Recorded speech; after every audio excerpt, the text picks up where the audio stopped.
सावित्री आणि राजेश यांचा संसार प्रेमाने भरलेला होता. लग्नाला 4 वर्ष झाली होती आणि दोघांनाही एक बाळाची आस होती. अखेर तो दिवस आला. सावित्रीला बाळ झालं, पण मुलगा नाही तर मुलगी झाली.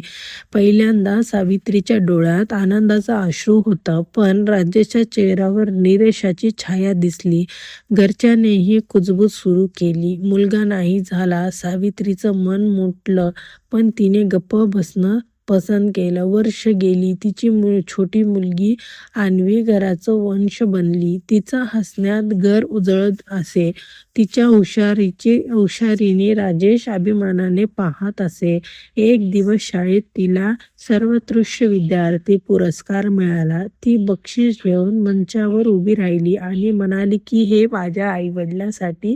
त्या क्षणी राजेशच्या डोळ्यात पाणी आलं. त्यानं समजलं की आपल्याला मुलगा नाही, पण मुलगीच देवीची खरी देणगी आहे. त्या दिवसानंतर त्याने कधीच मुलगा नाही झाला हे वाक्य उच्चारणार नाही. सावित्री हसत म्हणाली की देवाने आपल्याला फक्त मुलगी दिली नाही, तर आपलं भाग्य बदलणारा कारण दिलं. खरं पाहिलं तर मुलं म्हणजे प्रेमाचे रूप असतं. त्याला लिंग नसतं, फक्त ममतेचा सुगंध असतो.